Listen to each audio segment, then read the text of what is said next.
The today's study circle is recent developments and challenges in FEMA. We have with us very expert resource person, Vivek Mallya. I request Chairman Bangalore Branch Shaman Gurukur to escort the speaker and welcome with a flower and applause, please.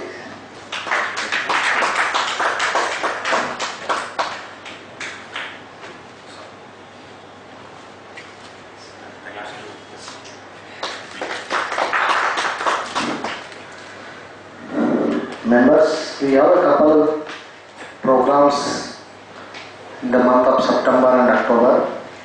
The major program is on 2nd September. We have a one-day seminar on GST audit, approach, practical issues and challenges. The full one-day seminar is adult. I request members to make utilize this program. And 4th September we have a one-day seminar on charitable trust. Again on Wednesday is your study circle on ICDS 1 to 10. On 6th September we have a GST reconciliation, a practical perspective reconciliation, why, what and how. This demo will be done by CA and Purna Shikant. On 8th September we have a one-day seminar for young members chartered accountants. Again 11th September we have a one-day workshop on auditing standards. I request members to register well in advance. Coming to today's topic, recent developments and challenges in the FEMA. Vivek Mallya is a fellow member of the Institute of Chartered Accountants of India, certified public accountant, and a master's degree holder in commerce from Mysore University. He is also a registered insurance resolution professional with the IBBI.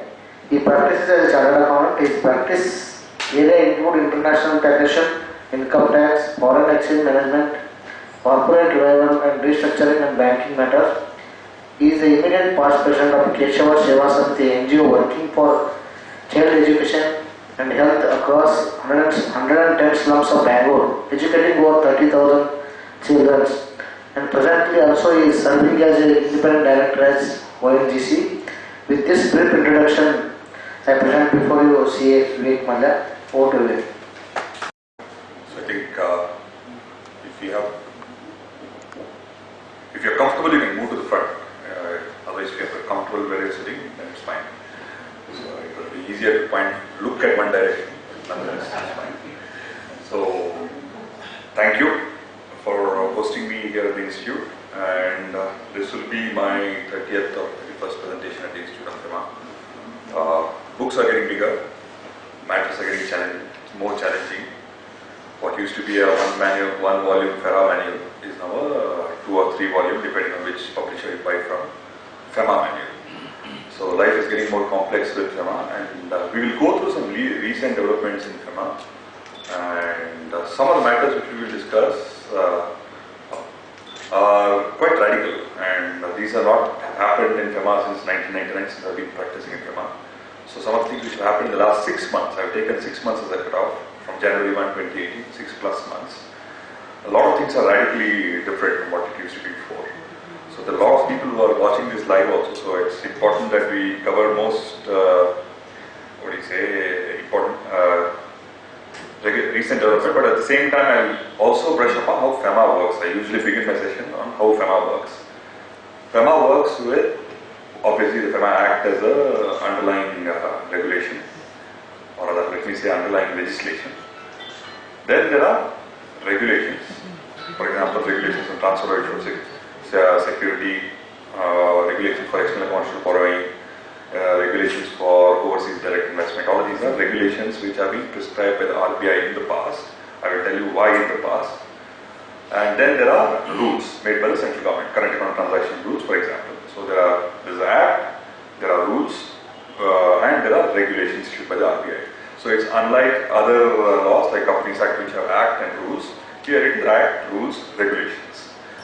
Then there are instructions and directions. Since it's a transaction-oriented legislation, there are instructions which are given by the central bank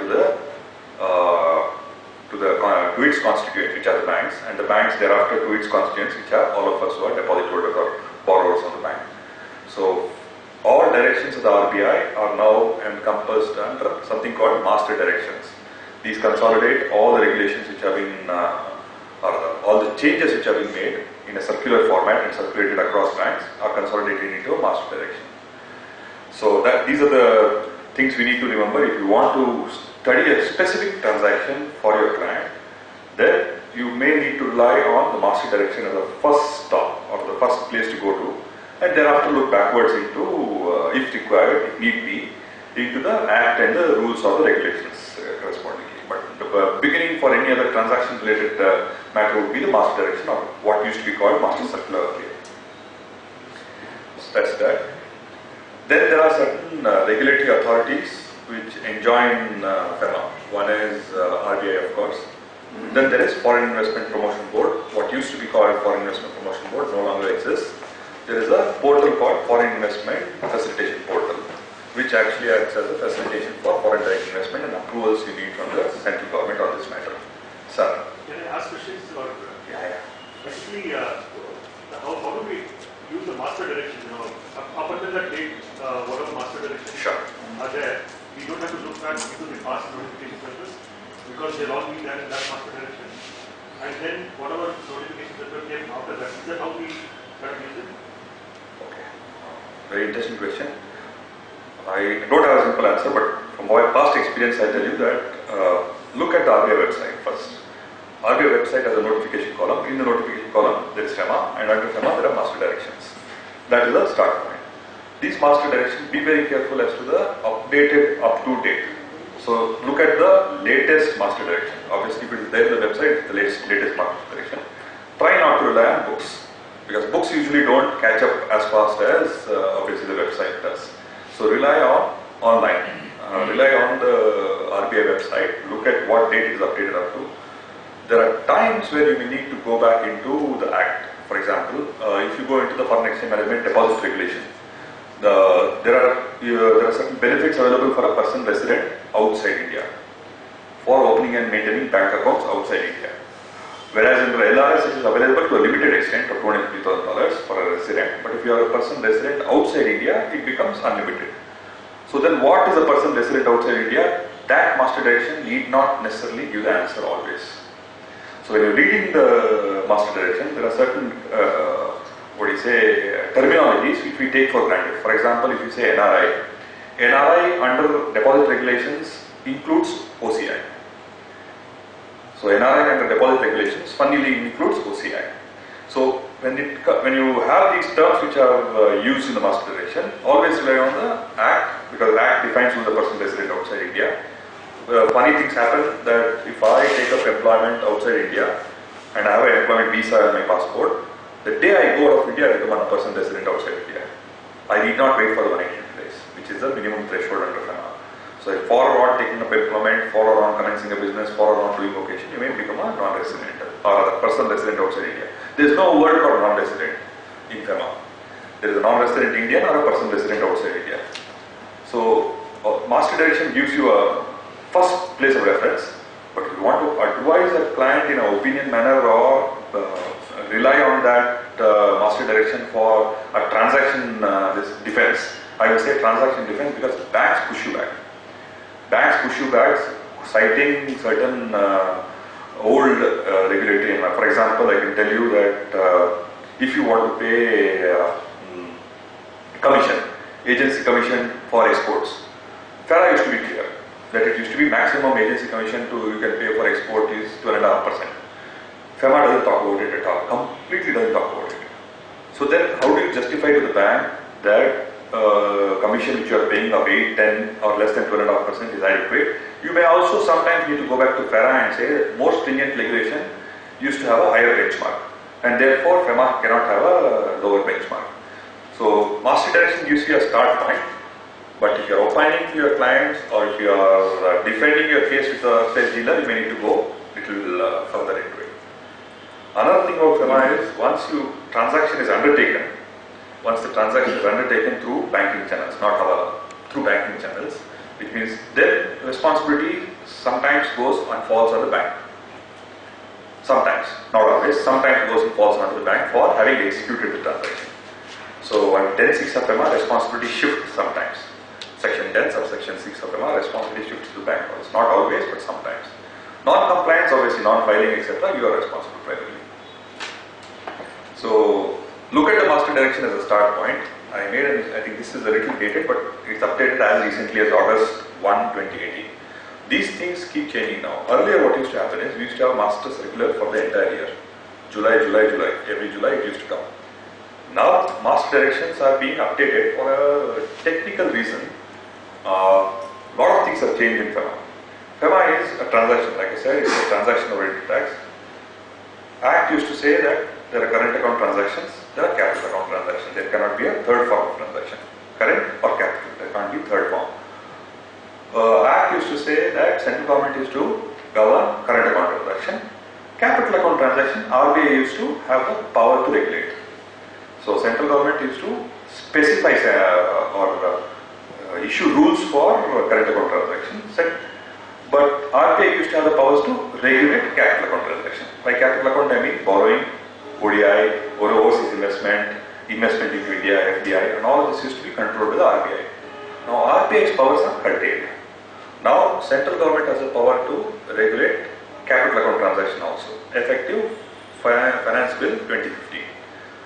But what has happened is the start date or the trigger date is not yet notified. The trigger date for central government to take over these responsibilities is not yet notified. So other than debt instrument, now all capital account transactions will be regulated in the future by central government. But the trigger date or start date is not notified.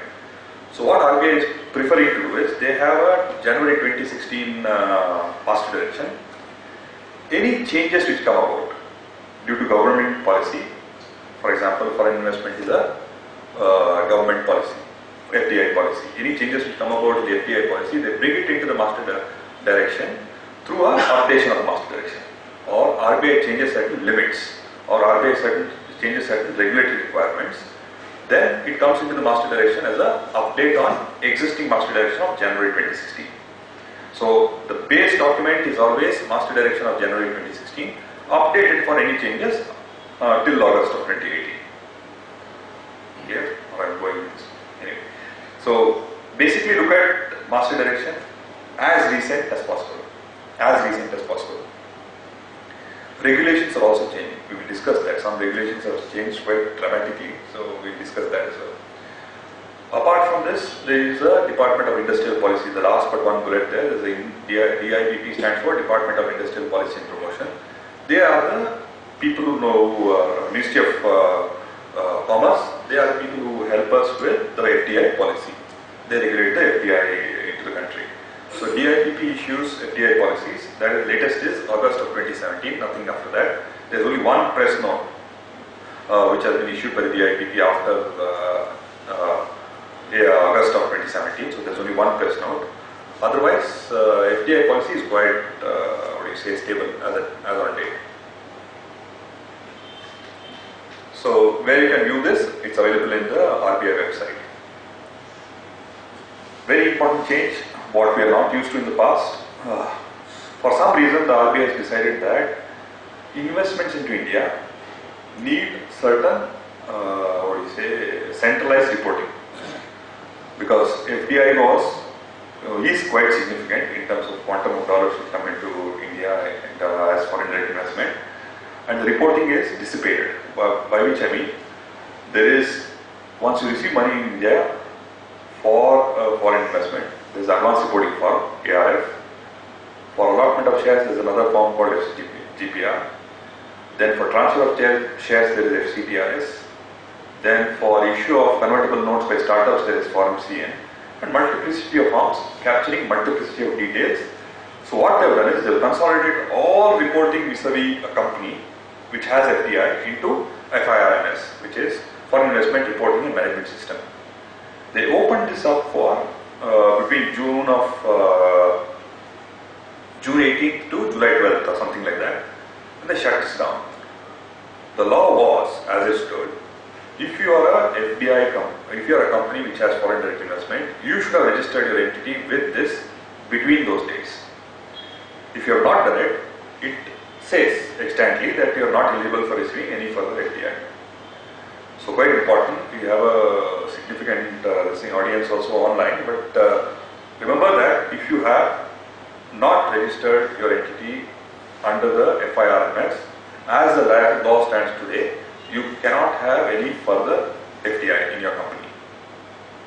It doesn't also give any relaxation saying that go to the RBI, take a permission and come back, nothing of that sort. And if you look at the website today, the website is shut up. So you can't even add on to a new registered entity. You can't add on a registered entity. So this is quite serious, because if you are proposing transactions now for receiving, it's problematic. And 2 or 3 major mistakes have happened also is that people who are registered in FIRMS also needed something called a retro authorization, which is almost like a power of attorney for somebody to represent the corporate onto the website. Absent a letter of authorization, all your registrations are also treated as invalid. So there is seriously something wrong happening, and I don't know what is the remediation for this. Authorized dealers have not intimated their constituents, possibly they didn't know. The constituents have none of us bother to read go into the RBI website, let alone even taxmen. I was surprised because I subscribe to a lot of these websites for information. The seriousness of this is not visible to me online as well. So this is something which we need to have a look at here. Sorry? They gave a very short window. Correct. I think it just gave Just the companies 18 to 12 or something like that. Yeah. I followed up with RBI. What they told me was that on 1st September they will open it again, where you will have a window to. Today, if I receive a FDI today, now, I don't know what I am. So we are in a state of flux. But why I am saying this again and again is, please be careful that when the window opens or if the window opens, whatever happens, be aware of, if you are a company which has foreign direct investment in your company, even if you are a downstream company to a foreign direct investment company, be aware of this, that no longer is the EBIS portal a go-to for reporting.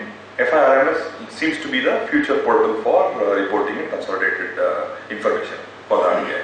So be aware and track this. Is it for FDA received after June? There was also one case that anybody was received FDA June 1st onwards You have to register yourself as an entity first. So it appears that your unique identification number which you had in the past may need a revalidation in the FIRMS. And for ensuring that your ability to attract FDI in the future or have additional transactions, transfers, this thing, you need a PAN number equivalent. You need a unique ID equivalent in the FIRMS. So whether you receive after June, obviously you need to do this. But before June also, you would be well advised to have a registration number in the FIRMS. So are you supposed to submit all the previous? So there's a format also. I'm not sure if I can share this online. My laptop has it. But the format has all details of all the entity details are there. At least the entity details are there. Share capital opening also, the paid-up capital is there and all that. So at least it captures some basic information of your company. Better that you do. Sorry. So I created the username and this thing for the client, got the letter of authorization. Anyway, you are good. And then I think we printed out this thing and we hand wrote, because there was no provision for a printer or this thing. So we hand wrote the details and we scanned it and uploaded it. You are good. That's all. So I think you may see some changes to this, because that looks as a, for lack of another word, amateurish effort. So maybe we will have a much more advanced effort when we come to this. Because the EBIS portal works fine. I don't know why you need to, reinvent the EBIS portal. As far as I know, they will come back to you hard if you have some mistakes and all that. But it works fine. There is no grievance which you could have. But nonetheless, track this for the seriousness it deserves, because the regulations seem to prohibit your ability to attract FDI. So if you have a company or if you have clients who have foreign investment, please track this seriously. So there is a website also now, obviously tagged on to the RBI. Some of you have seen it, some of you have not seen it. Note down this firms.rbi.org.in as an important go-to place. Sorry.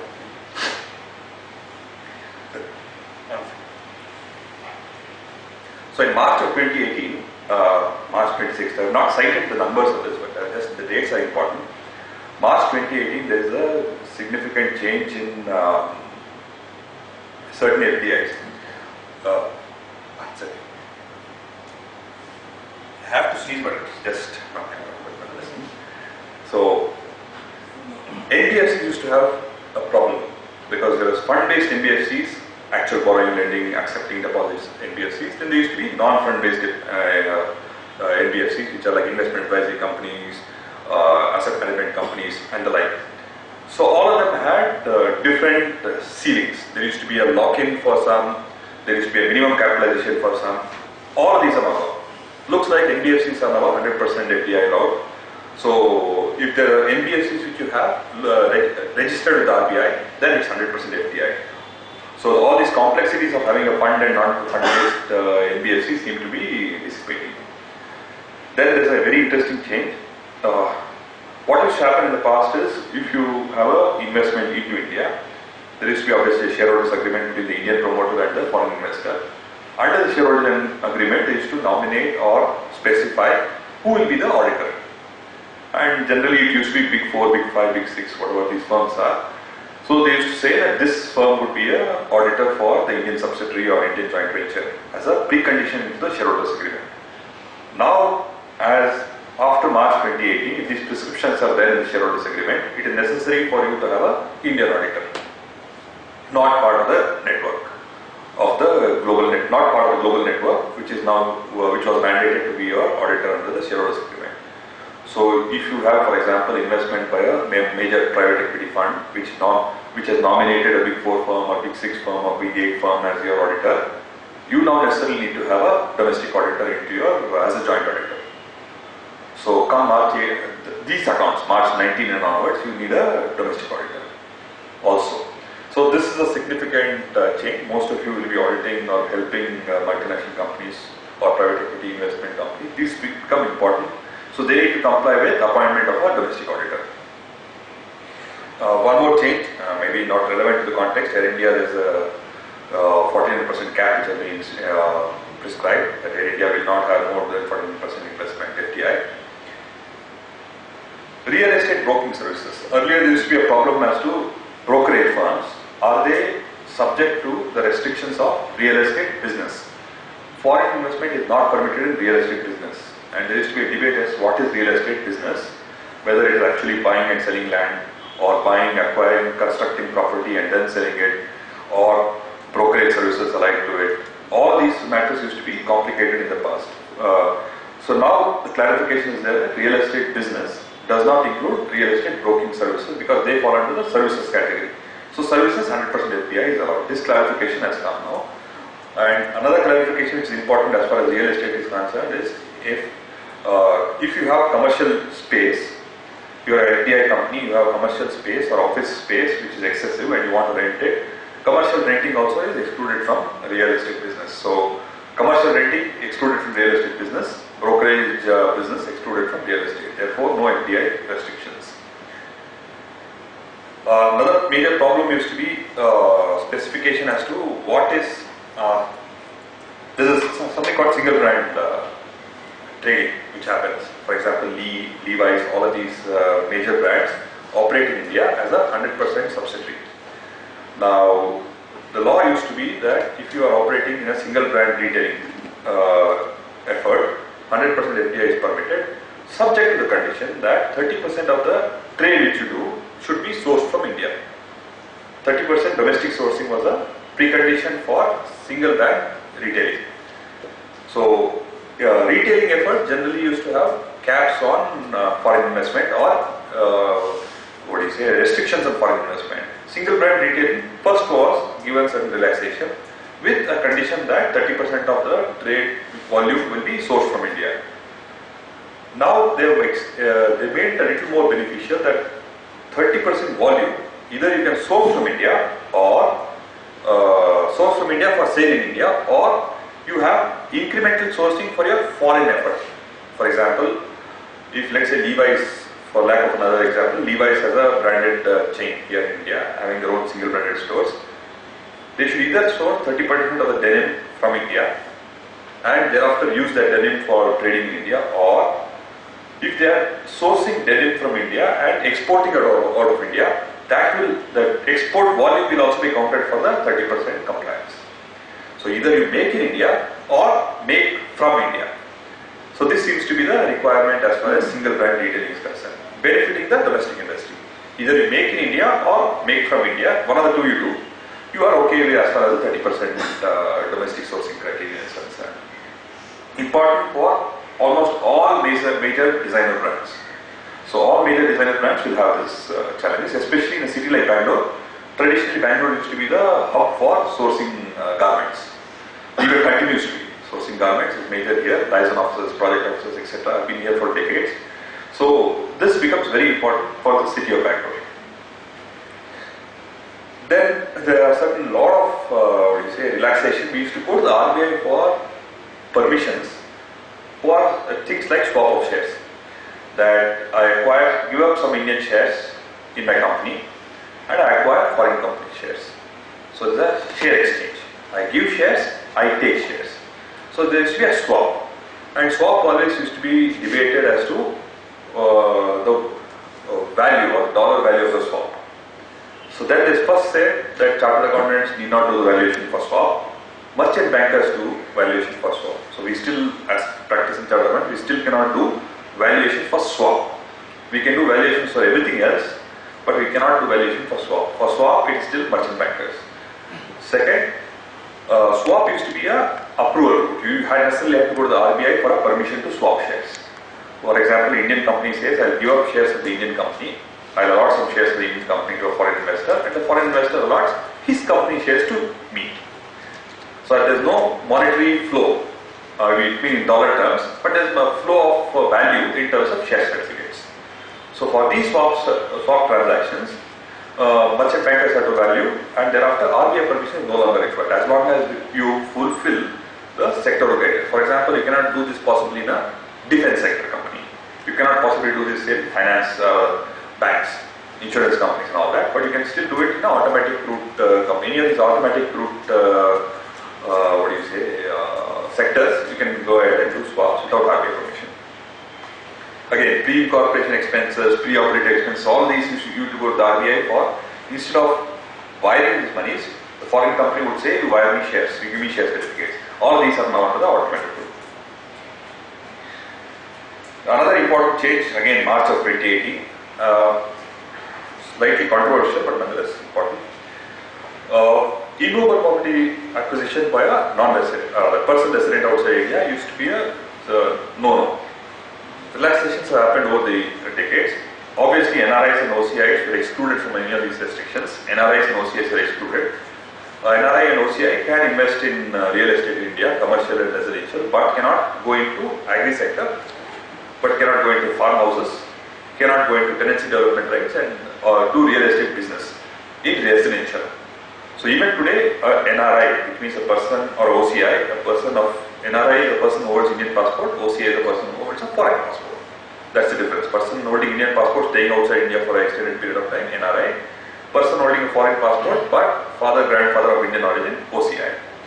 All of them are permitted to trade in residential property, but the restriction is 2 residential properties, not more. Even now, 2 residential properties is maximum trading they can do, not go beyond it. NRI, OCI.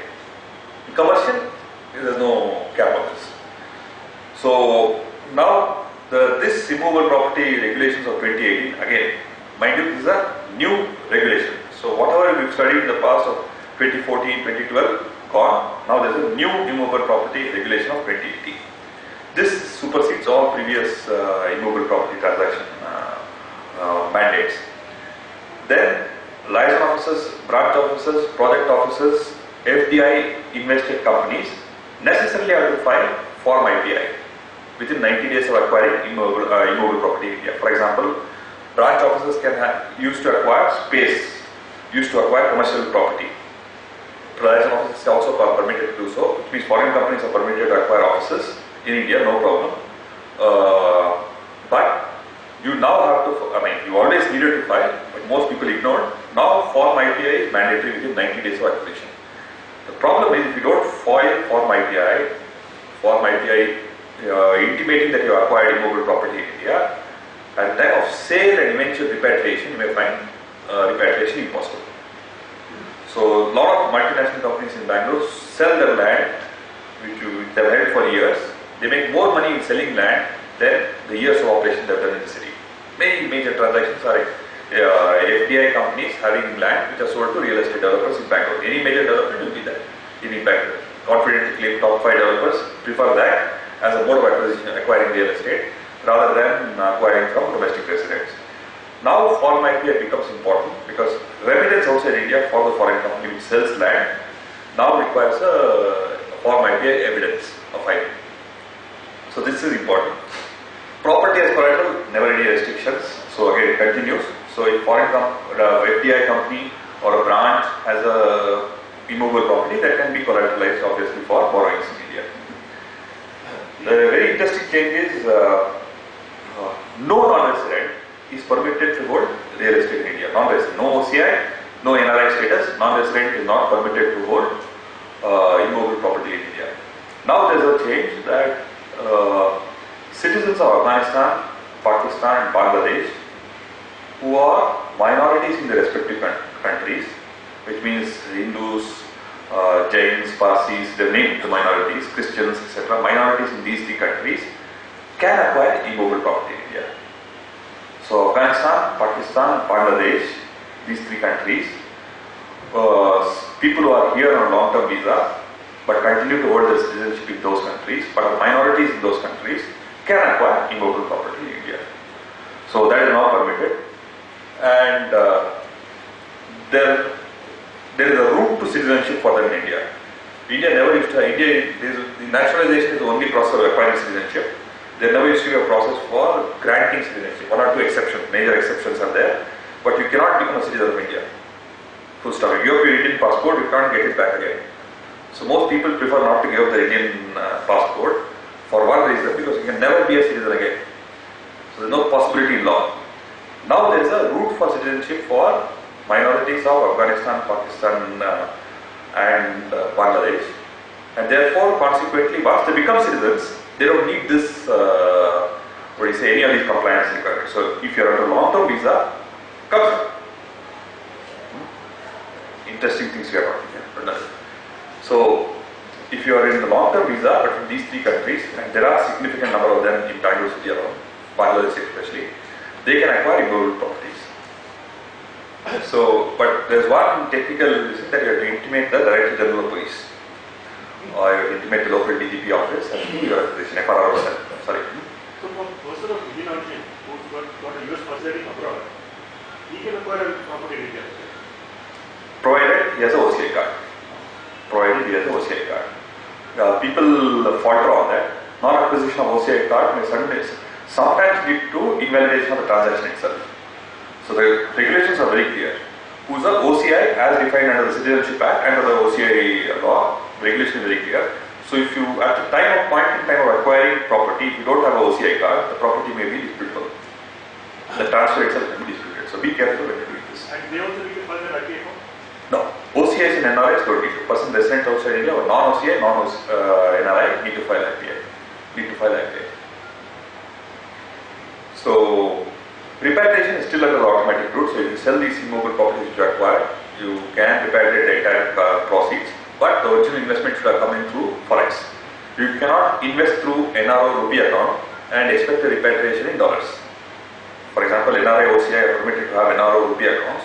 Acquisition from NRO rupee account does not entail a repatriation of sale proceeds, which means sending out of India or in dollar terms.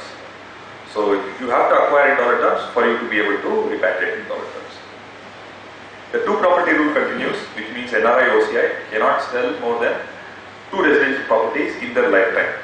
The funny thing here is chartered accountants are required only to certify the remittance of asset, Form A2 and all this documentation. When you have a remittance of asset, chartered accountants are required to certify. The requirement is to certify withholding tax under 195. But the problem becomes that they assume that the CA has validated the 2 property rule. So be careful that there is no way of knowing whether the NRI or OCI has exceeded the 2 property rule in his lifetime. For example, if there is an NRI who trades in residential house properties, you have no way of knowing whether he has traded twice or thrice or 4 times or 5 times in his lifetime.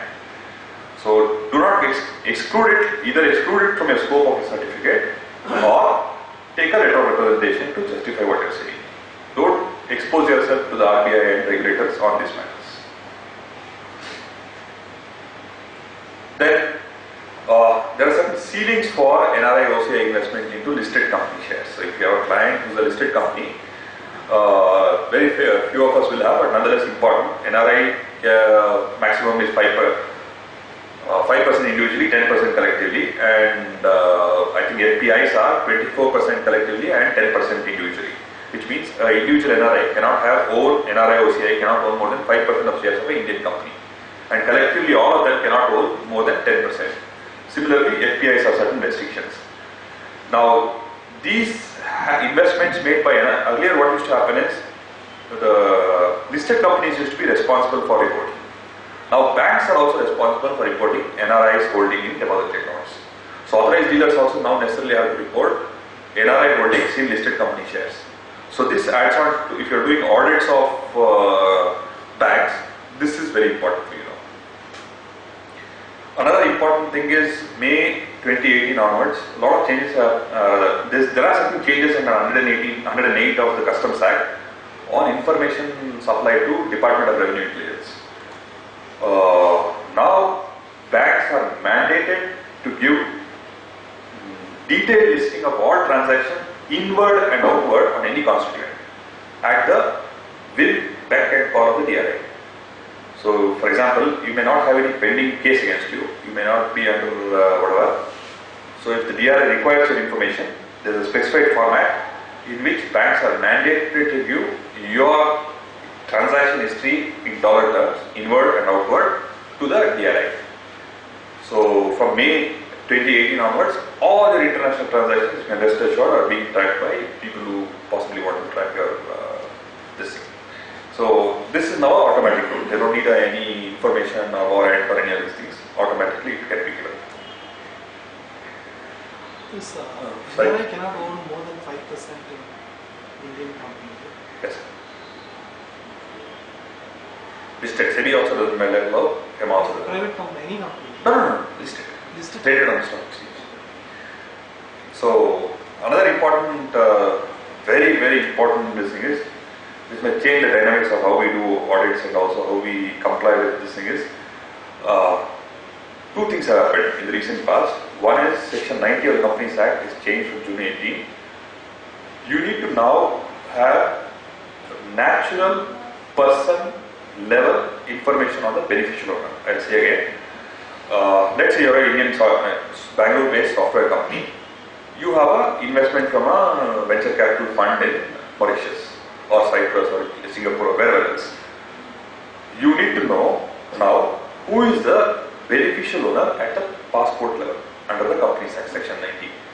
So if the venture capital fund has 20 investors, the Indian company has to, almost had to.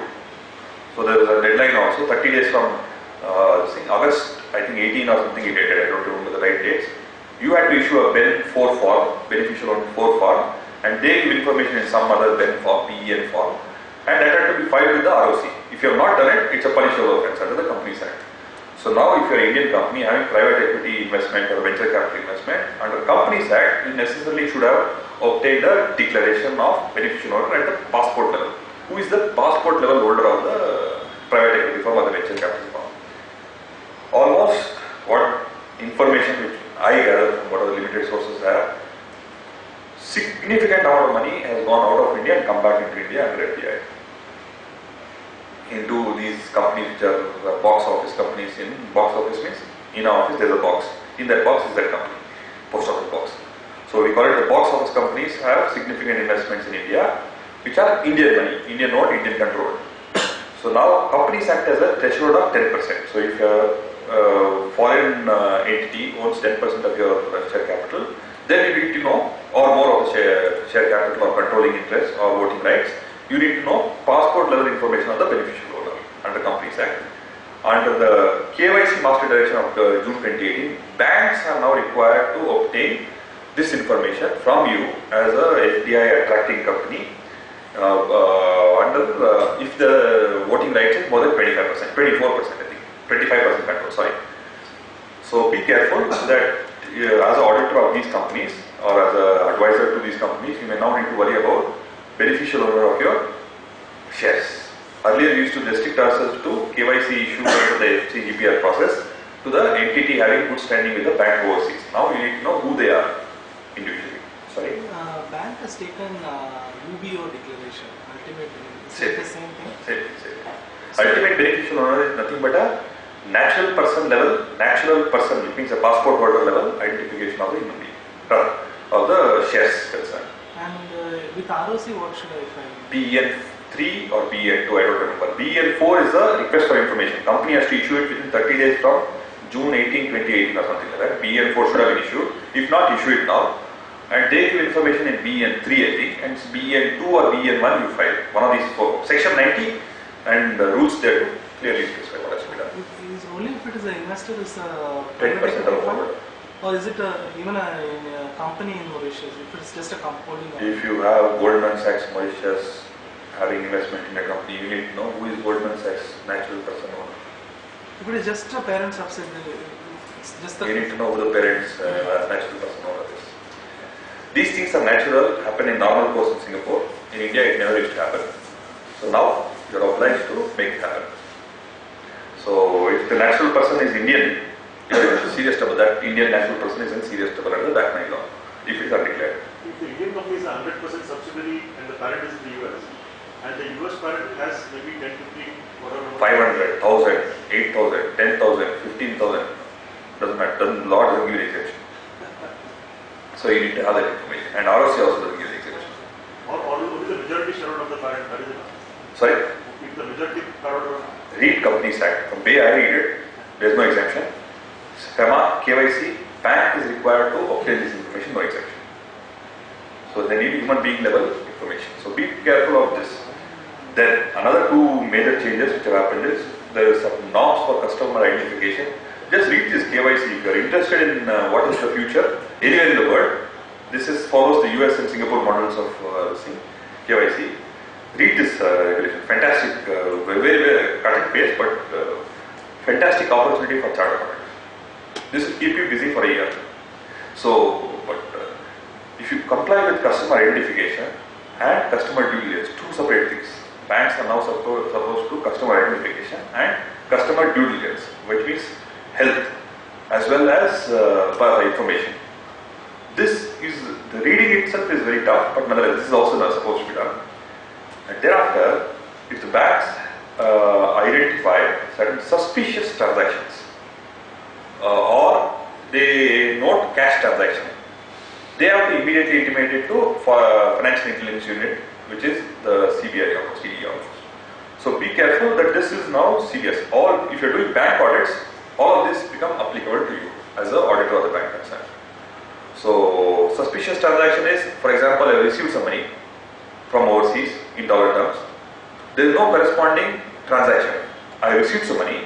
There is no allotment of preference shares. There is no allotment of equity shares. There is no ECB form filed. There is nothing filed corresponding to the foreign inward suspicious transaction. Or I remit some money out, impossible in India. The suspicious transactions apply in foreign jurisdictions. Like Dubai, money comes in, money goes out, nobody cares. Now they care because there is a ban. Earlier you used to have transactions in Dubai companies which nobody cared about. Because there used to be inward, there used to be outward. Loan taken, loan given, no problem. Services rendered, services taken, no problem, no tax. So anything you put in the P&L was right, anything you put in the balance sheet was right. Now anything you put in the P&L is that. So therefore it's tracked. Here suspicious transaction outward is almost impossible because you cannot send dollars out without forms in India and without justifying the reason why you are sending dollars out. Now if money comes in unwarrantedly, or which means you are not issued a share against it, you are not issued a borrowing agreement, you don't have a loan agreement against it, it's suspicious transaction directly reported. So be careful of this. So if you cannot leave a forex transaction unattended, banks are required to immediately intimate the FI. You may have to go through the rigmarole of justifying the transaction later. So be attentive as to what dollar inwards come into your bank account as a client. As an auditor of a bank, be serious as to your responsibility vis-a-vis the bank's audit. There's a new, the foreign exchange management FDI used to be governed by FDI has a policy, Government of India has a policy, FDI policy, August 2017, we discussed this. That used to have the shape of a regulation in FEM, Foreign Exchange Management, bracket open, Transfer or Issue of Security Regulations, 2014. Now there is a new FEM, Transfer or Issue of Security Regulations, 2018, effective June 2, 2018.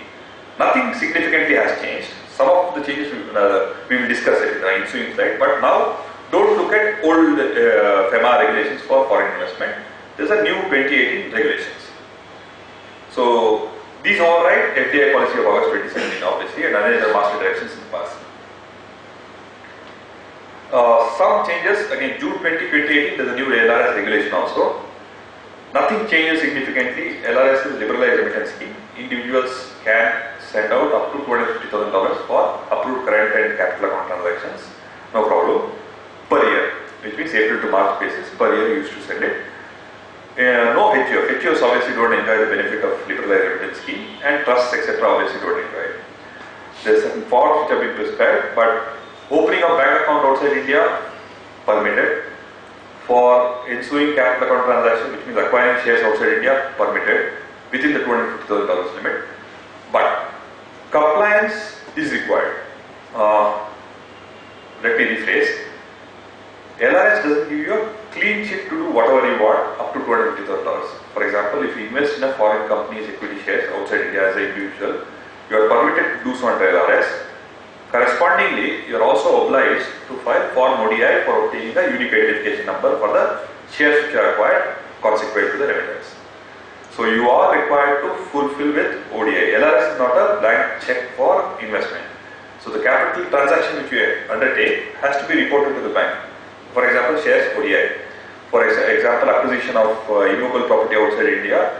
I forget, but there is a form for it. I forget the name of the form. There is a form which you need to file with the RBI. Through your banker, of course. Ensure compliance, obtain UIN, because the minute you don't obtain UIN, the transaction is not tracked. And when you receive the money on sale proceeds in the future, you may not be able to justify the reason why this money went out. And the second reason also is, while the income tax schedule FA doesn't require citation of a unique identification number, it may come up in the next return format. So you may, because under the black money law, you are required to report all your foreign assets. Non-reporting is an offence, punishable, prosecution offence. So no time limit, no this thing, the law doesn't have any, statute of limitation. There is no statute of limitation under the black money law. So if you invest in shares outside India, you please be prepared to have two things done. One is have a UIN for it. Second, report it in Schedule FA of your income tax return as a personal holding outside India. Otherwise you fall foul of both the Income Tax Act, rather, obviously the Income Tax Act for under-reporting, the black money law for non-reporting, and FEMA for non-disclosing. So loans to relatives also are permitted, so there is no problem now. You can give a close relative. What is a relative? Relative is Companies Act 2013. So you don't need to hunt for who is your relative. As long as the person taking a loan from you is a relative under Companies Act, father, mother, brother, etc., no problem. But if you give a loan to a person outside India under LRS, there cannot be any interest, and there is a 1-year lock-in. No credit facility. You can't take loan to do a LRS transaction. LRS has to be out of your own money. LRS cannot, liberalized remittance scheme emittance cannot be out of borrowed monies. Be careful of this. You cannot have, if you cannot justify LRS of $250,000 as per your tax returns, you are well advised not to do this transaction. Do it with, if you are able to justify your LRS from your tax returns, then do it. Because all these transactions are reported to the DRI now. So if you don't have income tax returns corresponding to the justifiable income tax returns, then don't do LRS of that value. If you are able to justify $10, $15, $20,000 surplus, then do it. If you are unable to justify $250,000, which is quite a significant sum, don't do it. As long as if your return doesn't support this. So be careful of what you are helping your client with. Sometimes you may put your client in trouble because of this. So if there's a property sale, let's say the person was in India, he bought the property when he was a resident, then he moved to the US, became a citizenship there, he gave up the Indian citizenship. He sold the property here. Now he wants this money in his foreign country. Can he not use LRS or either he No, you don't need to use NRS. See, the beauty of this is once you become a non-resident, once you become a person resident outside India under FEMA, you are obliged to convert your savings bank account into NR account, and you are entitled to have a NRE account, dollar account. Once you have these accounts, you can use the $1 million remittance of asset tools, which is available for non-residents. You go under that, don't go under LRS. LRS is available for individuals but resident. So you go under the non-resident benefits available for NRI, OCI and non-residents under the remittance of asset tool, $1 million per year. Go under that route, it's easier. So even if he's not sold any property, his money in India, he can still... Yeah, of course. Inheritance, gift are valid modes of acquisition of immovable property in India. Inheritance and gift. So even if you don't have remittance into India for acquiring, you are a ranked foreign citizen, you have acquired something by inheritance or by gift, no problem. You can sell it and repatriate it with a $1 million remittance process scheme. Capital gains from... Pay your taxes, yeah. Net of taxes you can remit. Yeah, there again, the obligation is on the charter accountant to obviously ensure that taxes are... because without a CS certificate, you cannot remit this. So again, interesting in this thing. I never knew that it existed. I have not done this in the past, but I found it interesting. So the new Companies Act 2013 permits cross-border mergers. For example, all of this which I am saying theoretical. I have not done this, but I will tell you what theory it means. Maybe very few transactions. I have tracked NCLT for my insolvency exams per practice, but nonetheless, I have also not seen it. But nonetheless, the way it works is, if you have a foreign company which wants to merge itself into an Indian company, which means the resulting company is an Indian company. The resultant company is an Indian company. Audible, madam? Come again, sir, please. Oh, okay. Let's assume that there are two companies, overseas and in India. There is a scheme of arrangement where the overseas company merges with the Indian company, which means the shareholders of the overseas company get shares of the Indian company. As simple as that. Company in Mauritius merges with company in India. The shareholders of Mauritius get shares of India. This results in a peculiar situation where shareholders of Mauritius company now need to be issued equity shares of Indian company consequent to an NCLT order. NCLT Bank of Let's say, for example. The law was silent on this. So you earlier used to go to the RBI for permission. I mean, there are 3 or 4 permissions which I have seen from the RBI, because residence shifting is now common, which means people who have done sins in the past are merging their Mauritius company into the Indian parent. I round trip money, now I want to clean it up and doing the right thing. This process is for that. This process is not for business, normal business. I have not seen, I don't any such a business transaction. This is a Ganga, snan for bad things to happen in the past. So you can merge a Mauritius company into Indian company. NCLT order is required, which is also a possibility now under the new Companies Act, and you issue shares of the Indian company to the parent of the shareholders of the Mauritius company. If the shareholders are non-resident, obviously you need to have some documentation, and the documentation earlier used to be FCGPR, which means you need to justify that it is FDI. So foreigner holding shares in the Indian company needed a unique identification number. Now it's under the automatic route. So you can find a foreign FCGPR without RBI permission. So again I repeat, Mauritius company merges into Indian company, shareholders of Mauritius get shares of the Indian company. If the shareholders are not Indian residents, then they can get share certificates under the FCGPR route without going to the RBI. As simple as that. So in a merger, one of the companies has to shut down, right? I mean, dissolve itself, yeah, consequent to the merger. But what you are describing is that if there is an Indian company and a foreign company, the shareholders of the foreign company will get shares of the Indian company. Correct. And if they are non-resident, they need a UIN. Earlier you had to go to the RBI because the regulation is silent for giving them the UIN or giving them the share certificate. Now it's under the automatic route. So you're making an assumption that the foreign company will dissolve, so the Indian company will dissolve. No, there are two assumptions, I'll tell you. First assumption is the regulations define very beautifully they do it. First assumption is foreign company dissolves. Second is they only talk about it. It's called an inbound merger. Second they say is outbound merger, which means the Indian company dissolves. So both are now possible. So the regulations are fairly comprehensive. I had the same doubt. The regulations are fairly comprehensive in two-way transaction. In the Indian company dissolving, which means Indian company merges into Mauritius, shareholders of India get shares of Mauritius. Another UIN required because you needed a ODI, Overseas Direct Investment UIN. So foreign ODI can be filed without RBI approval, and that also you can get now. So you can think about this for your clients who have holdings outside India in foreign companies. This seems to be a very good route to do a tax-free merger. This is much free advice I can give you. Think through whatever this. This is a very good thing if you are having a practice which has, if you have clients who are investment outside India, clean it up. This is a good time to clean this stuff up and do it tax-free. Because merger doesn't involve a tax impact. So, inbound, outbound, both are possible, and look at the benefit that the RBI is giving you. They are hinting you a benefit that I will give you free, without approval ODI, without approval FDI. Obviously, you need to satisfy the conditions. You can't have this merger in the defense sector, insurance sector, etc., etc. An automatic route possible. But one thing you should be careful of is if you are getting an ODI share, ensure that the Indian party has net worth. Because ODI has certain restrictions. You cannot go beyond 400% of your net worth in overseas investment exposure. So be careful of that. And in consequence, sometimes Indian company may acquire a branch office outside India, or project license office outside India, or a warehouse outside India. All these are grandfathered, free.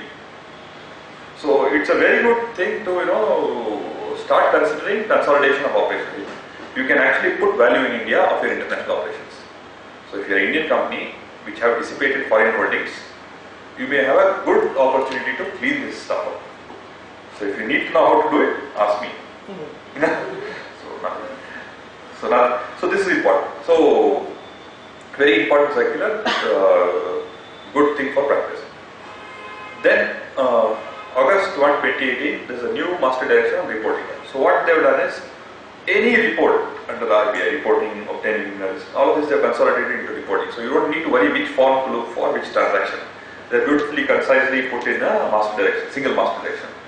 So including FDI, ODI, all of these, liberalized evidence scheme, liaison office, branch office, all of these are under the August 2018 master direction. Two or three important things which I think we need to keep repeating. If you look at the RBI website, they have an Excel spreadsheet, very interesting Excel spreadsheet which lists down all the branch officers, project officers, liaison officers in Bangalore. So they have all of that. So they also list down liaison officers, branch, most cities. So city wise you can sort it. It's a pivot table, you can pivot Bangalore and you get all the information. All branch officers, all liaison officers, all project officers are required by law under FEMA to submit an annual activity certificate. Every year, once you finish your audit, you are required to first get your annual activity certificate signed by your statutory auditor along with your accounts and file it with the RBI through your banker. You don't do this, impossible to shut down the branch, impossible to shut down the liaison office, impossible to shut down the project office. Project office is extended duration. Example, let's say there is a power plant being built, there is a consulting engineer who has come in India, he is staying there for 2-3 years till the plant is completed. He can set up a project office, open bank account, get a project office certificate from the authorized dealer and have a office, start business. Project office is also permanent. But if you want to close them down, finish your audit, ensure every year as an individual annual activity certificate. If you don't do it, you will find it difficult to shut down the branch or project once you finish its term. Then, branch, liaison officers and project officers are required by law to submit a report to the Director General of Police on visits they have undertaken in India, PSU employees they have met, government officials they have met. All of these things are supposed to be required to the Director General of Police. It's a mandate. So if you don't file this, again you are not compliant with FEMA, find it difficult to shut it down. You can start it, but you will find it difficult to shut it down. So ensure annual activity certificate and DGP, the Director General of Police reports. Then obviously the standard forms, external commercial borrowing is a form. Before borrowing, ECB is external commercial borrowing or have a satisfactory end use. Is it for capex Then there's 3-year lock-in. Is it for working capital? There's a 7-year lock-in, which means you can't repay the money before 3 years or 7 years expire, as the case may be. Obtain a loan registration number prior to the money being wired in India. Without LRN, you cannot do a ECB borrowing. So there's a, if your company wants to borrow from outside India in dollar terms, ensure that you have a loan registration number, ECB agreement, file Form 83, obtain a loan registration number, and thereafter borrow. And then there's a monthly reporting in ECB2 forms. Because without failing all this, you may not be able to borrow or you may not be able to repay. So it's in the interest of the lender that you comply with this. If I am a lender, I will not lend unless there is a LRN for this. And ODI, obviously there are 4 forms of ODI, Part 1, 2, 3, 4, overseas direct investment. The minute you invest, you need to file Part 1 for obtaining unit identification number, Part 2 for annual activity certificate, Part 3 for closure, winding up, dissolution or transfer, Part 4 for winding up, dissolution, transfer, Part 3 for there are 4 parts, but 1 and 2 is necessary. Annual activity report, APR, file it every year after audit. ODI Part 1 for obtaining unit identification number. FLA report is missing. Is that taken away or? Sorry? FLA. FLA is not here in this, is not in the reporting master direction, it is in the FDI master direction, if I remember right. Foreign assets and liabilities is not a reporting, it's not in the reporting this thing, it's there in the FDI. But it's still there. So every July you necessarily require to file a foreign assets and liabilities. If you have external commercial borrowing, you have FDI, you have ODI, any of these capital account transactions, you need to file a foreign assets and liability statement with your bank. So that is something which is required. Then exports are also defined, what forms you require for export, what forms you require for imports, all of these ones there. Compounding, you violate the law, you can go for compounding or forgiveness petition. You can file a forgiveness, that format is also there in the reporting. A good thing is, the earlier delays used to be a compoundable offense, which means if you have a delay in reporting FDI, you have a delay in reporting ODI, you need to file a compounding petition with the RBI, thereafter appear before them, get a ruling, and then pay your penalty or fees. Now, late service fees can be automatically paid on the EBIS portal. If you are delayed, it will throw up there's a chart for amount of delay, amount involved in delay, period of delay, rupees. So compute the late service fees, pay it upfront, no compounding, no requirement to go through the rigmarole of going through a compounding process. So if you are delayed in your receipt FDI, if you are delayed in your advance reporting, you are delayed in your FCGPR filing, do your pay your late service fees voluntarily. So this condemnation letter is not required?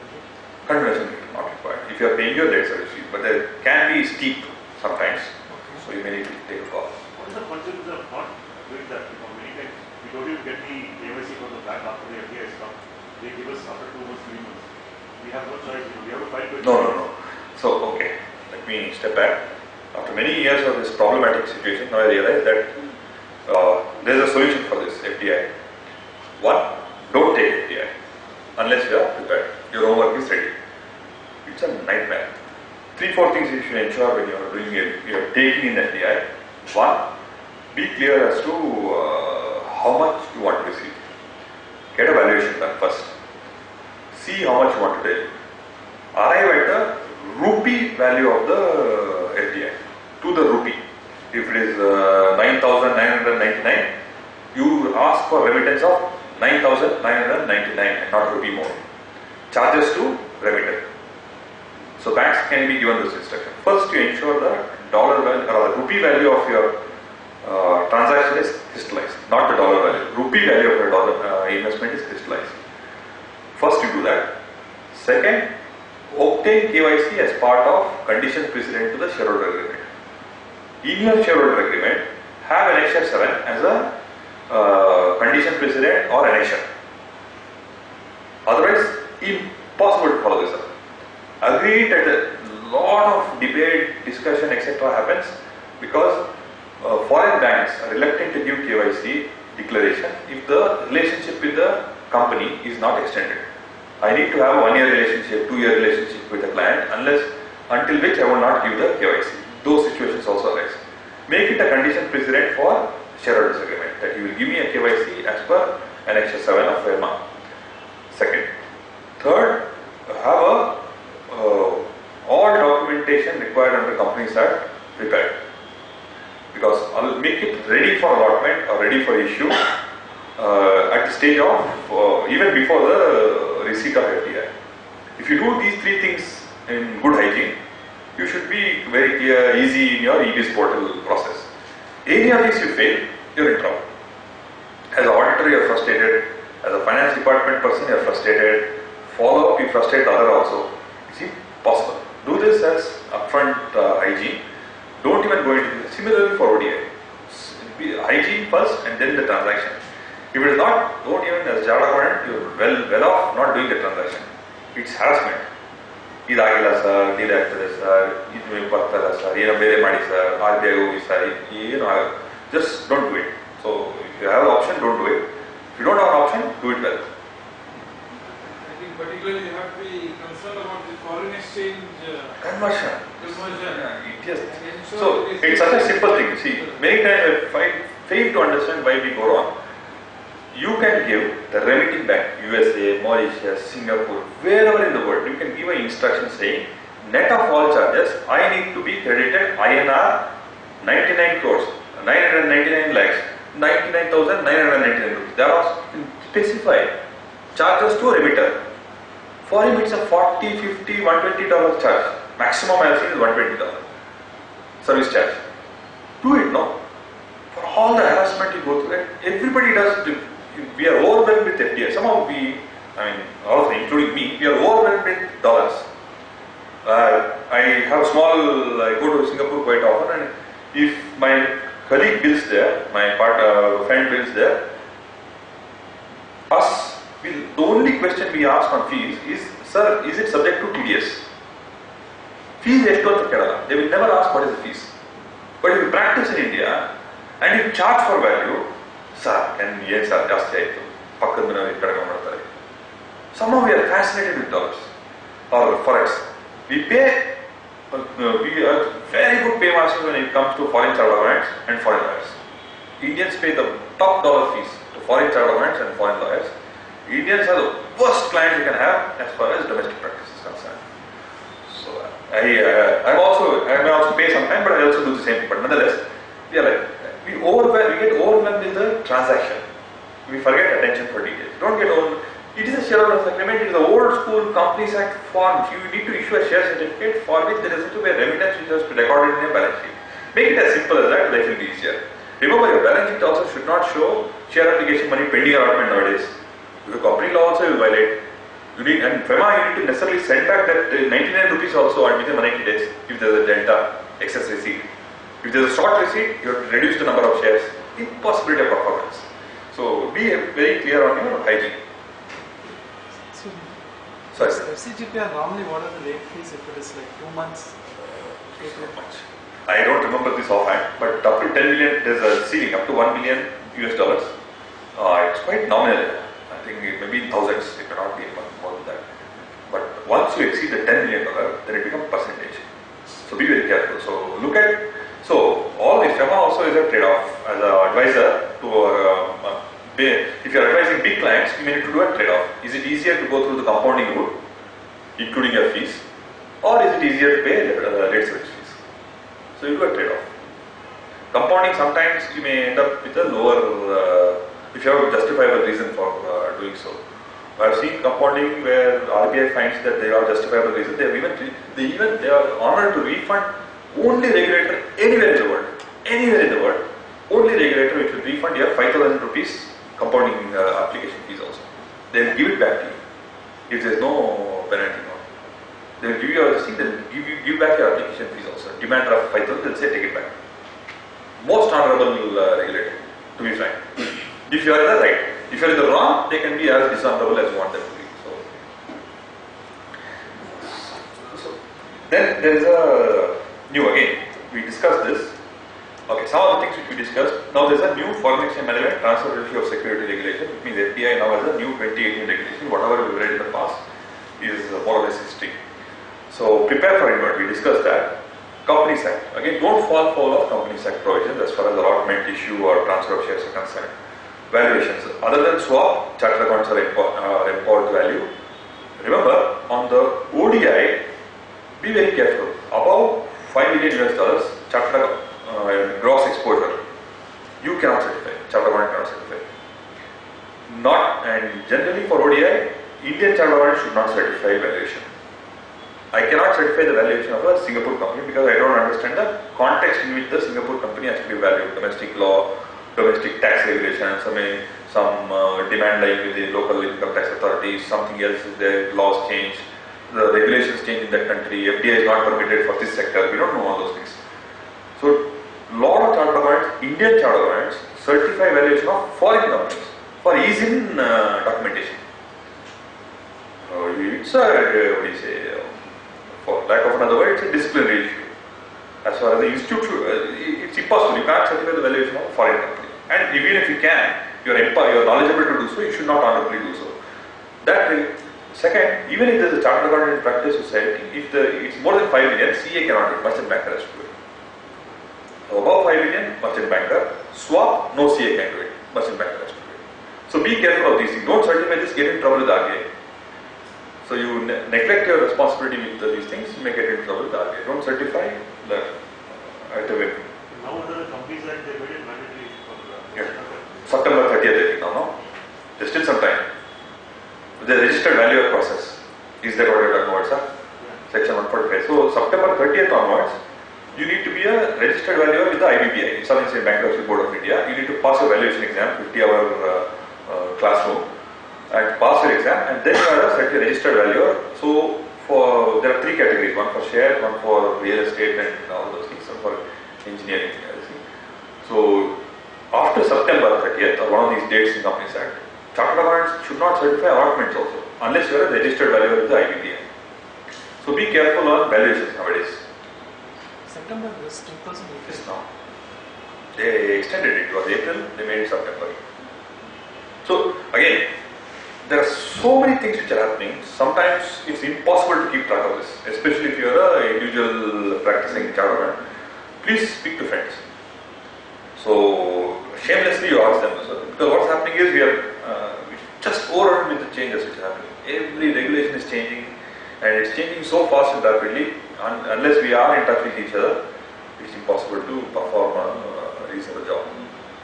Sometimes you have to give up some assignments.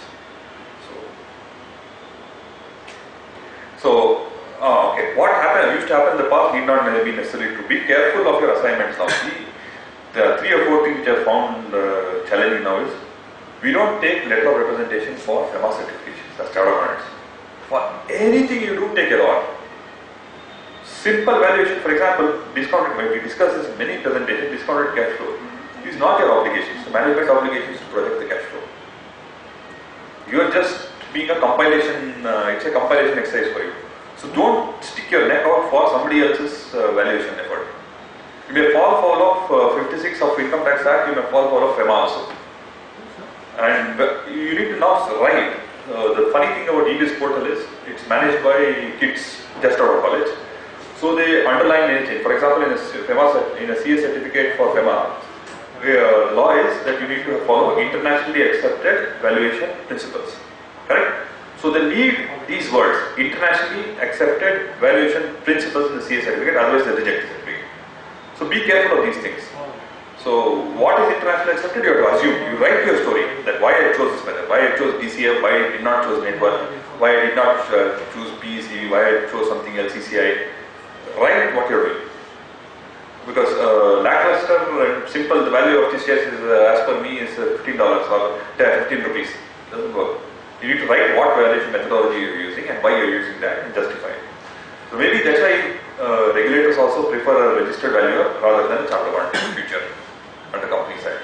Unless we upskill ourselves, we will find it difficult to do these jobs. Dates. Be very clear as to the dates. There are Companies Act obligations, there are FEMA obligations. The minute you receive money, you start your trigger under Companies Act for allotment of shares. Under FEMA, it's 180 days, Companies Act is 30 days. So be careful of what your obligations are under both acts. Unique identification number is must follow up get this done for FDI coming into your company. Otherwise, you will find it difficult to repatriate dividends. If you have a buyback, you find it difficult to repatriate for buybacks. Recognizing transfer of shares in the FCTI process, absent the EIN, you will find it impossible to ensure a compliance. Again, there's a capital list, and just deal with this very quickly, there's quite a bit more to cover.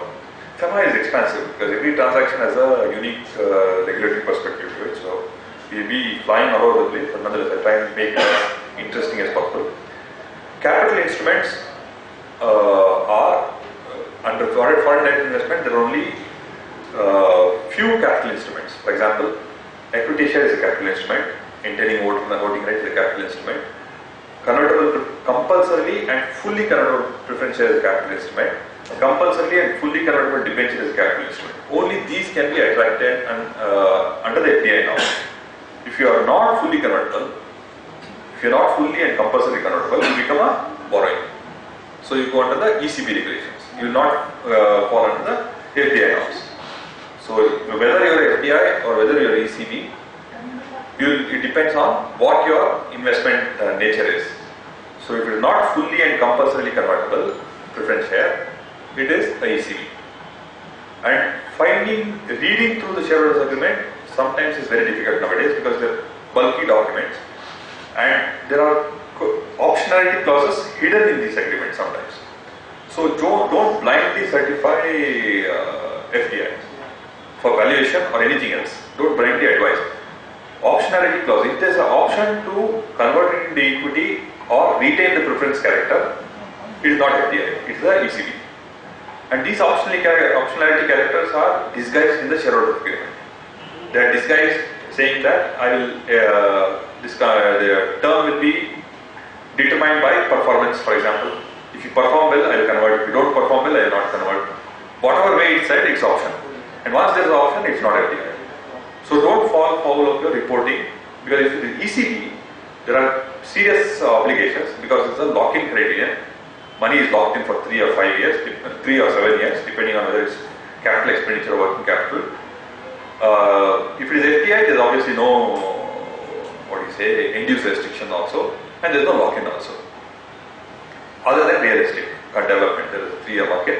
Otherwise, FDI has no end-use restriction, FDI has no lock-in provisions. Whereas ECB has end-use restriction, ECB has lock-in provisions. So be very careful. If you fall foul of this, you are in trouble, both as a client and as an accountant. So then we have discussed this in the past. There is two modes of foreign direct investment in trading. Trading generally has been a no-go for foreign investment. Domestic investment is sought to be protected. Domestic investors are sought to be protected. But inventory model of trading today has no FDI, which means if I am a foreign company having a subsidiary in India or a joint venture in India, engaging in inventory-based retailing, it means buy, sell goods, trading, I cannot have FDI. I cannot invest in that sector. But if I create a marketplace for everybody else to trade, Flipkart for example, then FDI is permitted for creating a marketplace, no problem. Now, even in marketplace, there are certain relaxations, or there are restrictions, let me say. More than 30% of the goods which are traded through the marketplace should not be from one company, which means you cannot have a surrogate inventory model. So there's a restriction on that. All of these restrictions are now clearly brought out in the new FDI policy as well as regulations. Then there is now a very important reporting obligation as to indirect investments. If a foreign company invests directly into the Indian company shares and obtains share certificates corresponding to it, is foreign direct investment. Going downstream becomes, which means level 1 subsidiary, level 2 joint venture or subsidiary, then indirect investment. So now you need a separate reporting for indirect investment under the downstream company, for the downstream company. Earlier, downstream used to be treated as a domestic investment. No FDI reporting like FCTI, FCGPR, FCTI, none of that used to apply. But now there is a form which you need to file. There are a lot of these definitions for determining indirect investment. We'll skip through that, quite complex, but simply put, if I am a foreign company, I will give an example, maybe it's easier that way. If I am a foreign aircraft manufacturer, I have a restriction because I can't own more than 49% in my downstream Indian company, because defense sector 49% is the maximum FDI permitted. You may get certain 100% FDI if it is a technology transfer, sensitive area, requirement as far as Indian Armed Forces is concerned, may go up to 100%, but you need CCS, Cabinet Committee for Security mandate, which is difficult to obtain. So 49 is the maximum in defense sector. So if I'm a foreign aircraft manufacturer, I'll set up a 49% joint venture in India, 51 held by Indian companies. The 51% held by Indian company and Indian resident should not be tainted by foreign holding, directly or indirectly. That's all it is. That's simply put. You cannot have shareholders agreement which gives you right on the 59%, 51%, either in voting, appointment directors, or financial interest in that 51% through other subsidiaries. That's what it says. So that's simply put, 51 has to be untainted, 49 can be direct. Again, very important is NRIs and OCIs have the benefit of investing under the non-repatriation route. For example, if I'm a person resident outside India holding Indian passport or OCI card, I can invest from my rupee-based sources, NRO account. I can invest. None of these regulations apply. Valuation norms don't apply. Filing FCGPR don't apply. UIN obtainment doesn't apply. FCTRS doesn't apply. But when I sell these shares, or I earn dividend, or there's a buyback money which comes accruing to me, they have to remain in rupees in India. That's all. That's a non-repatriation. But it becomes useful because NRIs can invest in firms. No FDI is allowed in firms. Non-LLP firm, partnership firm under the Indian Partnership Act, or unregistered partnership, FDI is not allowed, other than NRI, OCI. But they are non-repatriable. So that benefit is available. Proprietorships also NRIs can set up. No problem. The benefit is available. But you cannot be in dollar terms, you have to be in rupee terms, and money has to stay in India. I think we covered most. Okay, one good benefit is benefit of planning devices. On the inverse side, if you are an Indian company, you can attract FDI in stages.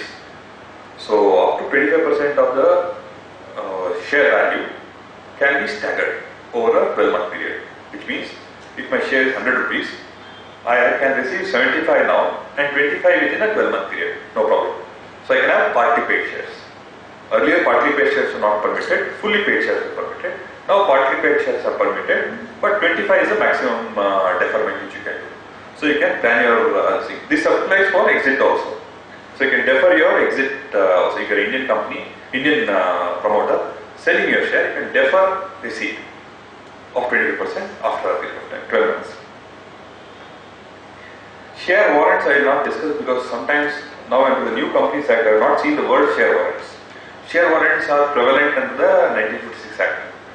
Interestingly, in 2013 Companies Act there is no word share warrant. So I don't know whether it's an instrument anymore or not, but nonetheless FEMA does talk about share warrants and permits share warrants up to 18-month period, which means I give a promise to allot shares within the next 18 months. Share warrants. Instead of shares, I give a warrant to subscribe. So all these I think we covered. Oh, this, I think the heading is long. It's the export master direction. Again, very important. Jan 2018, the export master direction is quite comprehensive. If you, for example, a few things on exports is, if you export from India, goods or services, you need to receive within 12-month, 9-month period, 270 days. You need to receive the consideration in foreign currency, convertible foreign currency within 270 days, no problem there. Most of us know this. You can retain it in your EFC account, which means the inward remittance for export can be parked in export EFC, export earners foreign currency account in dollar terms, but it can remain there only for 2 months. End of the succeeding month, you have to convert it into INR. Now, EFC balances can be used for ODI, no problem. 400% net worth ceiling doesn't apply. These EFC balances can be utilized for ECB repayment. So you can use your dollars prudently if you have a business which entails borrowing in dollars and earning in dollars. Then another important thing is 5% of your previous year's export turnover. 5% of your previous year's audited export turnover, you can write off yourself if there is a bad debt in exports. Else, advisable, you have a insurance cover, EPCG cover, or you have a private insurance also give export covers. So you have an insurance so that you don't fall for the regulations. Within 270 days, your export order has to be paid off in full. You have to realize the dollar value. If you don't, you are in trouble with the RBI, the regulator. Non-receipt of export is serious offence. You can receive advance for exports as well, which means you receive money upfront and then export corresponding to it, but you export within a 12-month period. Again, quickly, imports, there's a February 2018 master direction. Imports more or less straightforward, but two things which are important is, let me see if I can come to that directly.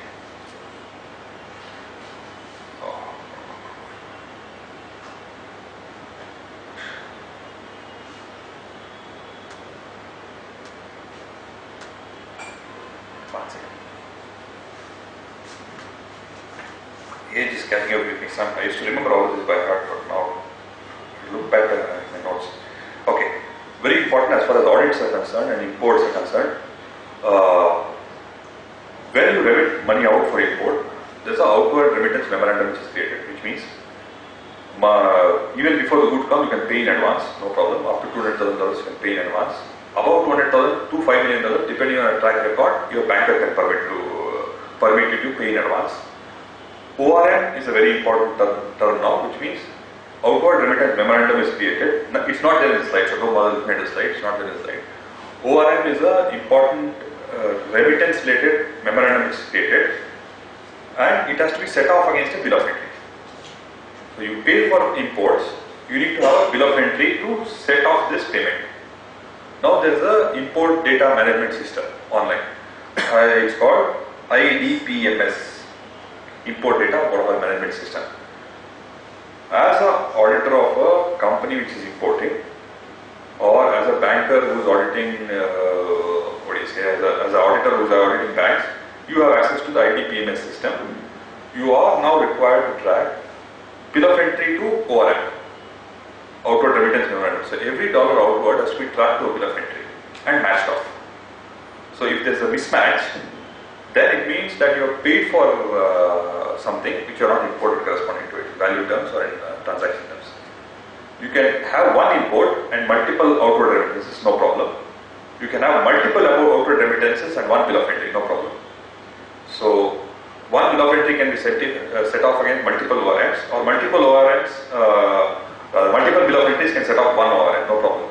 But track this, you will find out what is the outstanding transaction value as far as import is concerned for your client. So if you're auditing an importer, you need to have access to the IDPMS data of your importer. Similarly, for exporter, you need to have access to what used to be called XOS, now they call it something else, export outstanding statement. You need to have access to your bankers, your client-wise information they maintain, banker. Ask the banker for export outstanding under XOS, unset off. You will find out very interesting things. Mistakes in data entry will print out. For example, I have remitted something.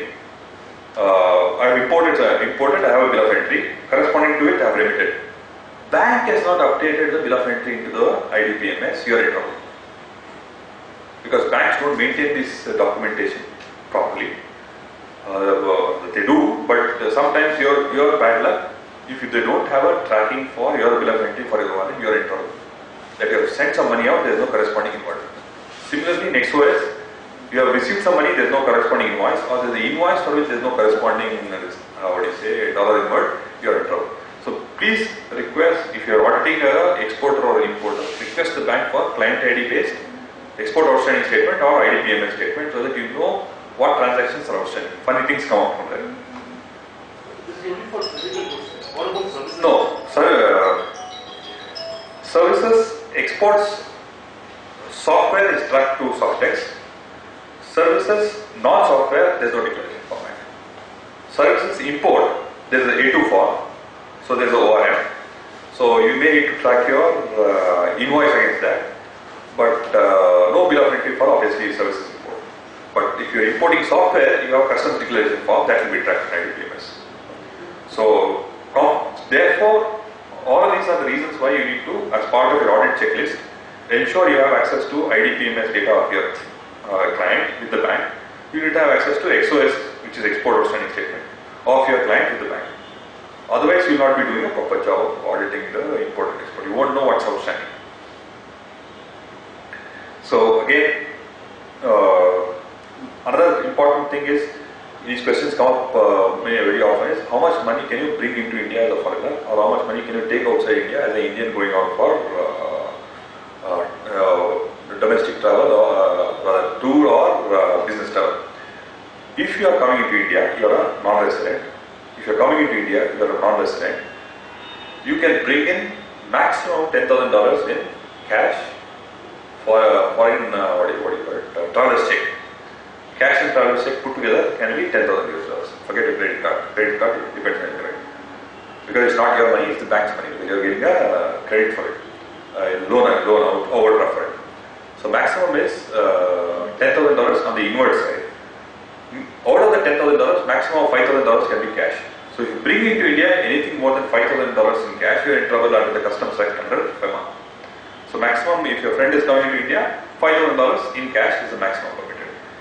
You are going, if you're coming into India with Indian rupees, be careful. If you're coming to India with Indian rupees, maximum, even as a resident, you can bring in is 10,000 rupees. So you cannot carry lakhs of rupees into India. So the maximum we can permit it now is 10,000 rupees. On the outward side, obviously, there is a 25,000 for personal tour and or the $25,000 for personal tour. Yeah, personal tour, and I think a little more for business travel, PTQ. Personal travel quota and business travel quota. Get it endorsed in your passport. You have an option to get your money endorsed in your passport. Good hygiene is, if you are a frequent traveler, get your last page of your passport is there for endorsing your dollars. Get it endorsed, because source of funds will be important if you come back with them. They call catch you in customs for some reason. Source of funds you get, when you buy dollars, get it endorsed in your passport, permitted. Request for it, require for it. You can retain $2,500 in your pocket for further travels. That is also permitted. So again, BPO sites. So if you have development of BPO sites outside India, capital imports going directly into your BPO site in US or wherever else it is, you can pay for it without a bill of entry, no problem. And if you import from company A, and the company A requires you to pay company B trading, for example, goods come from China to India, payment has to be made to Hong Kong, possible. Because the bill of entry will be Chinese company bill of entry. It has to endorse or it has to recognize that shipped on behalf of Hong Kong. As long as shipped on behalf of Hong Kong is endorsed in your bill of entry, you can pay the third party also. Third party payment also has been covered. Merchanting trade is also covered, no problem. And BPOs are also covered. So all of these specific transactions are also covered under the import regulations now. Evidence of import, the only evidence of import is the bill of entry, because there is no other documentary proof of having gotten goods into the country. Evidence of software is having a custom declaration form filed, so auditor certificate for download of software, which is non-physical, electronic download of software. You need a CS certificate for making a payment for import or download of software.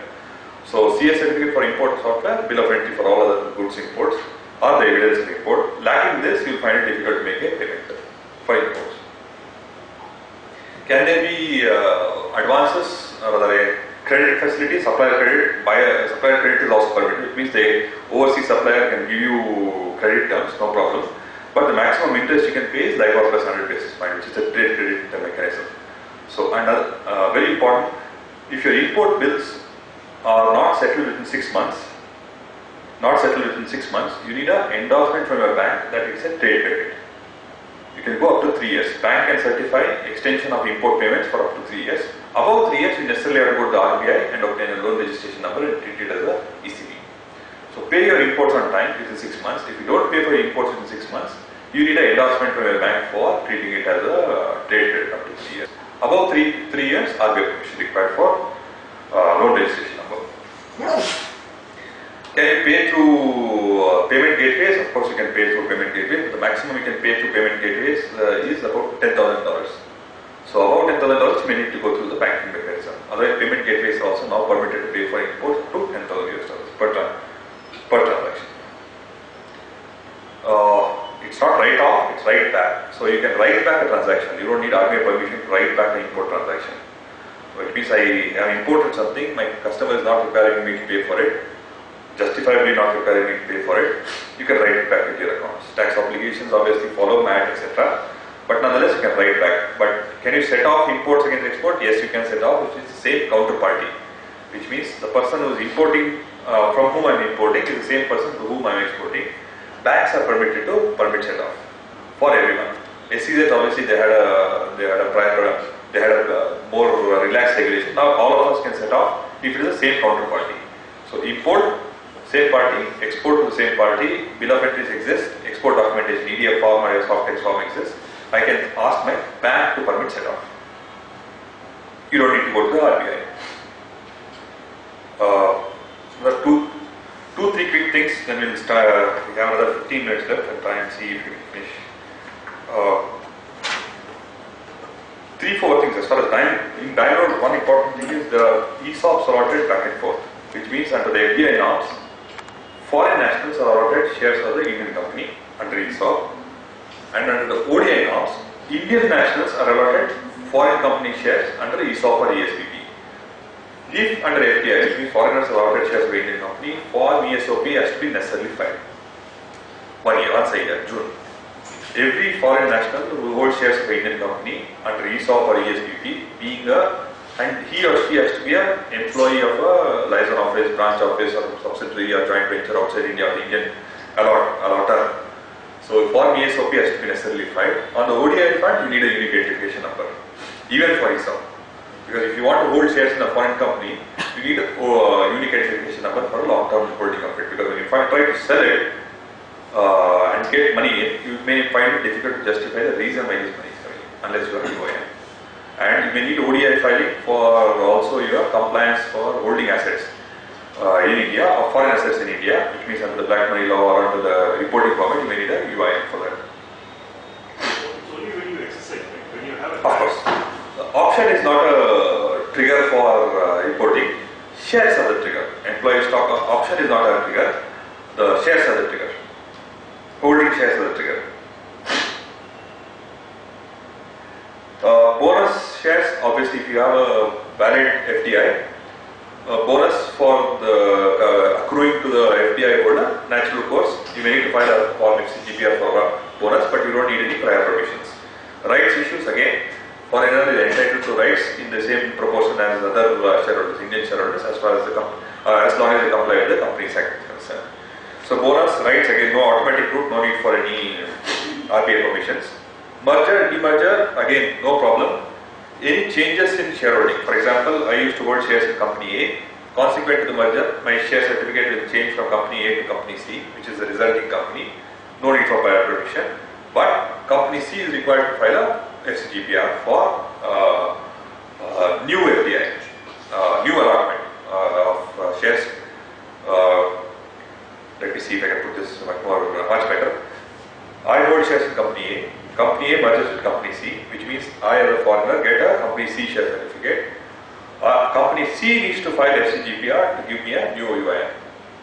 Otherwise, I will find it difficult to receive dividends or buyback or transfer shares. So ensure that you as a shareholder of a merging company or a demerging company have the right documentation for transfers and buyback.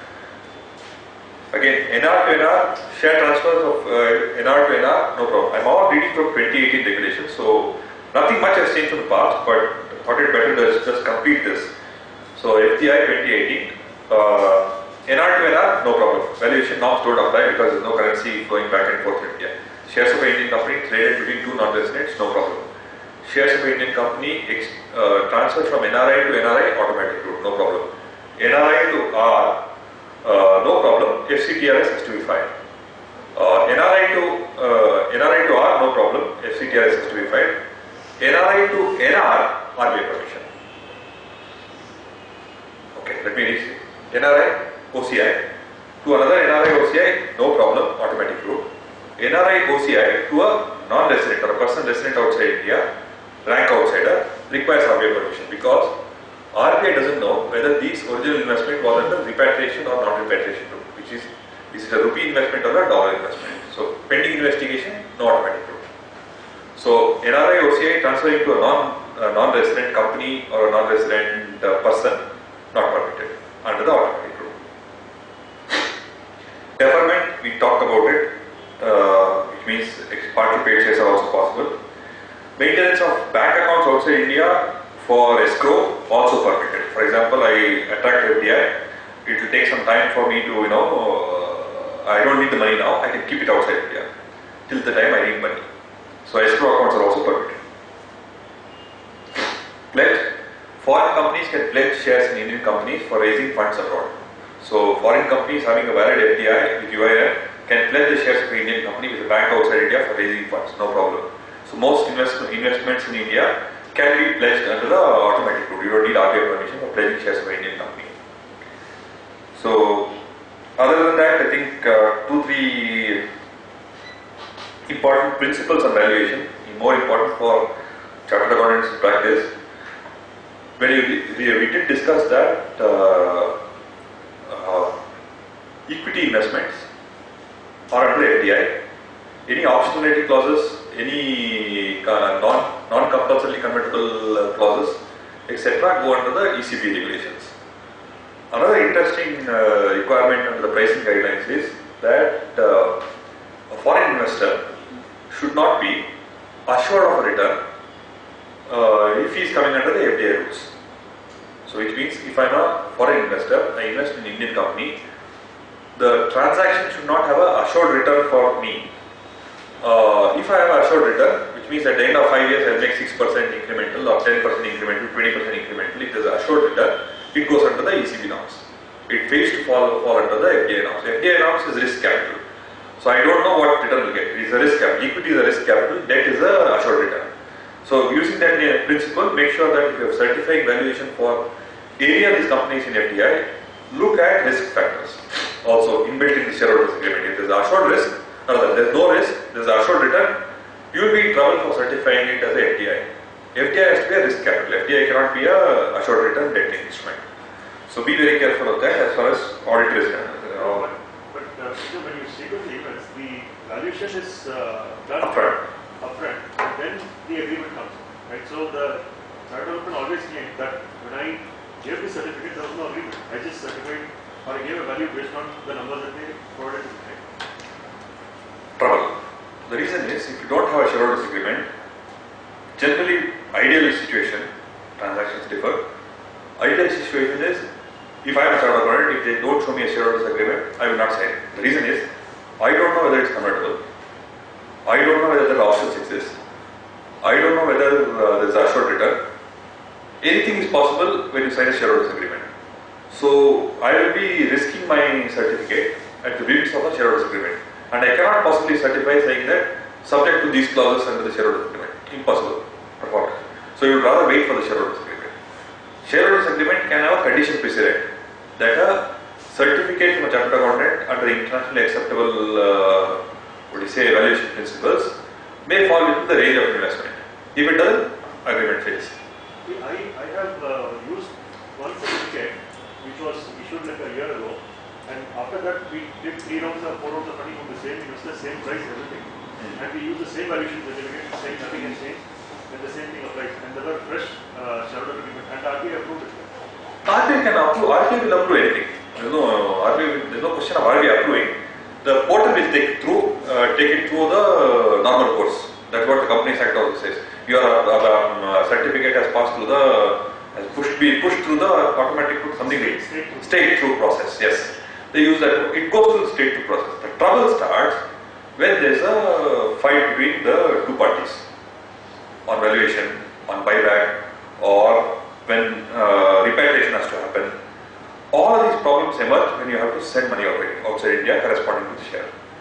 Otherwise, everything is straight through process. If generally CA certificates, if I was a banker, I will not take a CA certificate for a transaction unless it is in the currency of 6 months.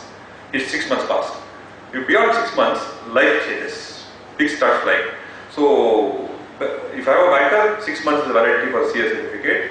If I am a chartered accountant, I will see that my certificate subsumes or recognizes the shareholders agreement, and I have at least a visibility into whether it's a debt instrument or a equity instrument. If this much due diligence exercise, I think we should be okay. Transactions may differ, but these due diligence we need to necessarily ensure. So, I think covered quite a vast aspect of transactions. I'll stop here. Next 2-3 minutes we have any question answer, otherwise we can all go Wednesday night. For the rights issue, do the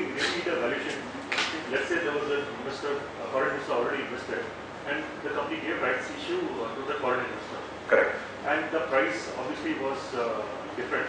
And they gave the same price to both domestic and foreign. There was no difference. Okay. The law is in a rights issue, you are at the, what do you say, the valuation is up to you, your prerogative, but the foreigner should pay as much, if not more, than what a resident is required to pay for the same shares.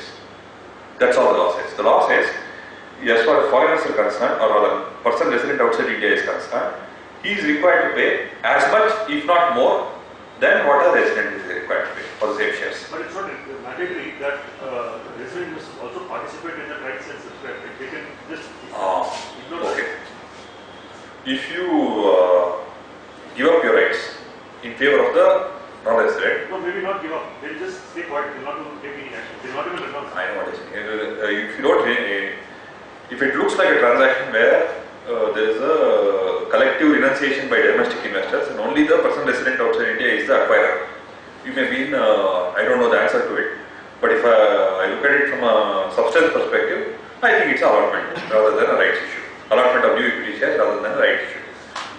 Preferential allotment rather than a rights issue. And in the preferential allotment, the benefit of rights issue valuation doesn't arise. Normal allotment valuation applies. So you may need to do the international accepted DCF or whatever it is. Okay.